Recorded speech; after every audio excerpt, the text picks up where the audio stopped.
आशा करता हूं आप सब बहुत अच्छे होंगे। मेरा नाम है सिद्धांत अग्निहोत्री। स्टडी ग्लोस पे आपका बहुत बहुत स्वागत है।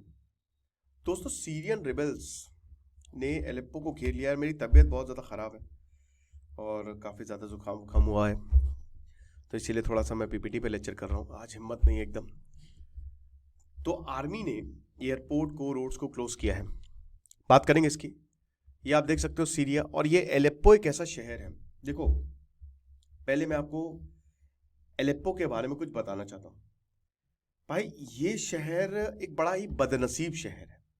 आप समझ रहे हो? 21 लाख की लगभग पॉपुलेशन है। 182 स्क्वायर किलोमीटर जो है इसका एरिया है। लेकिन दिक्कत ये है कि यहां पे ये सीरिया का मतलब आईसिस का गढ़ रहा है। सबसे बड़ा आपको बता दूं कि दमास्कस, वैसे तो ये सीरिया की कैपिटल है। This is the capital of Syria. ये लेबनान है आपका, इधर टर्की है, और ये सबसे बड़ा शहर हुआ करता था, लेकिन दमास्कस ने इसको सरपास कर लिया। आप समझ रहे हो? और अभी भी नॉर्दर्न टेरिटरी का एलेप्पो सबसे बड़ा शहर, और ये गढ़ रहा है। जब भी रिबेलियन हुआ है, देखो, एक तो टर्की भी पास है। जो बॉर्डर स्टेट्स होते हैं, हमेशा याद रखना, जो भी बॉर्डर कंट्रीज होती है ना, वहां पे रिबेलियन के चांसेस होते ही होते हैं। हमेशा दिक्कत रहती है। भारत में भी जो प्रॉब्लम है वो जो बॉर्डर स्टेट्स है उनके साथ है। और अगर एलेप्पो की बात करें तो हिस्टोरिकली भी बहुत इंपॉर्टेंट है। ओल्डेस्ट इनहैबिटेड सिटीज है ये एक तरीके से। लेकिन जैसा कि मैंने बताया, सब कुछ बढ़िया है, ट्रेड वेड यहां से होता था, मेडिटेरेनियन का बड़ा ही इंपॉर्टेंट शहर रहा है ना। लेकिन ये जो सीरिया का सिविल वॉर हुआ है उसमें सबसे ज्यादा प्रताड़ित रहा ये, सबसे ज्यादा, बहुत ज्यादा कैजुअलिटी हुई। बैटल ऑफ एलेप्पो, आप समझ रहे हो, 2012 से 2016 तक इस शहर के लिए लगातार लड़ाइयां हुई हैं। जो सीरियन ऑपोजिशन है, जिसमें फ्री सीरियन आर्मी और बाकी सुन्नी ग्रुप्स के बीच में, अल कायदा, अल नसरा, इन सब के बीच में, और सीरियन सरकार के खिलाफ लड़ रहे थे। हालात बहुत ज्यादा खराब हुए थे भाई। बैटल ऑफ एलेप्पो जो लड़ी गई है, और इसमें अगेन डेफिनेटली जो सीरियन, भाई देखिए, सीरिया की जो आर्मी है उसको मदद मिली थी बहुत सारे देशों की, वेस्ट की। तो सीरियन आर्मी जो है वो जीत गई है ना। लेकिन बहुत ज्यादा इस शहर को जो है वो नुकसान हुआ, बहुत नुकसान हुआ। मतलब वेस्ट तो नहीं था, बता दो, सीरिया को वेस्ट क्यों ही सपोर्ट करेगा, लेकिन रशिया सपोर्ट करता है बशार अल असद को। शिया है ना, तो ईरान भी सपोर्ट करता है, इराक भी सपोर्ट करेगा। तो ये चीज है। एलेप्पो वही बता रहे कि, और अभी भी ये शहर जो है ना, ये उभर नहीं पाया है स्टिल। जो इस शहर के पार्ट से दे आर अंडर गोइंग, मतलब एक तरीके से रिकंस्ट्रक्शन हो रहा है। और 31,000 लोग जो है अभी तक मारे जा चुके हैं। ये हालात है एलेप्पो के। और सीरिया के तो हम सभी को पता है, इराक, सीरिया, ये सब तो बर्बाद देश हो चुके हैं। इतने शानदार लोग हैं सीरिया के, मैं आपको बताता हूं कि अभी एक इंडियन ब्लॉगर यहां पे गए थे, और फल, बच्चा जो है फल बेच रहा था। तो भारत जो ब्लॉगर था उसने फल लिया, उस बच्चे ने पैसे नहीं लिए। वो देख के उसका दिल टूट गया ब्लॉगर का। बोला कि नहीं, आप हमारे मेहमान हो। लोग बहुत अच्छे हैं आके, सीरिया, ईरान, अच्छे लोग हैं, काफी काफी हॉस्पिटेबल, काफी फ्रेंडली, है ना। तो इसी एलेप्पो में जो है वो कब्जा हुआ है। अब बात करेंगे, लेकिन उससे पहले बता दूं कि जो चाणक्य नीति का हमारा कोर्स है दोस्तों, फाइनली आज हम इस ऑफर को खत्म करेंगे। तो बस ये क्लोज हो जाएगा। तो आप आज का ऑफर को अवेल करें, 300 रुपए तक का ये मिल जाएगा। और अगली जो क्लास है वो कल होगी, हाउ टू कंकर द वर्ल्ड पार्ट 2 मैं लूंगा। एक एक क्लास जो है वो 2-2 घंटे की हो रही है। तो जो सीरियन अथॉरिटीज है उसने एलेप्पो एयरपोर्ट को बंद कर दिया है, सारी फ्लाइट्स को बंद कर दिया, कैंसिल कर दिया है।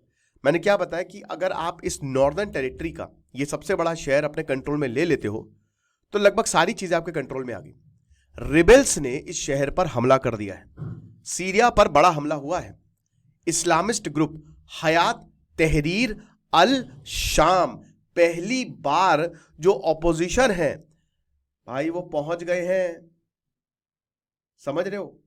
वो आप ये समझिए कि यहां पूरे एलेप्पो तक पहुंच गए हैं। तो डर के मारे इसको जो है वो क्लोज किया गया। तहरीर अल शाम वैसे क्या है, चलो ये भी बता देते हैं। Sunni Islamist political armed organisation है। सीरियन सिविल वॉर में ये लगातार सीरियन सरकार के खिलाफ लड़ रही थी। 2017 में इसको बनाया गया था, जब आईसिस का लगभग अपने खात्मे में था, तब इसको बनाया गया था।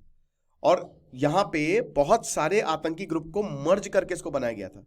आप समझ रहे हो? तो ये है, और ये काफी ज्यादा एक्टिव है, लगातार जो है ये सीरियन सरकार के खिलाफ लड़ रही है और अभी भी एक्टिव है।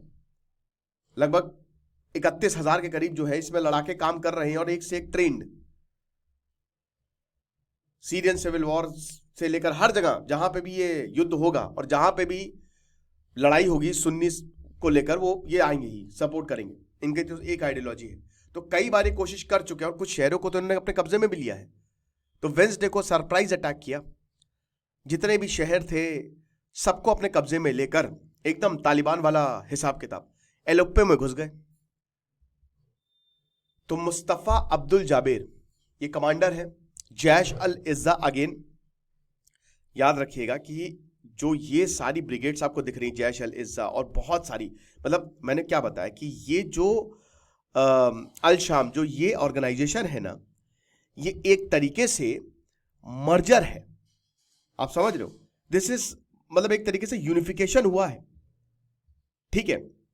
तो अब उसी यूनिफिकेशन जैसे अब ये इसमें जमात फतेह अल शाम है, जैश अल अहरार, जैश अल इज्जा है, ठीक है।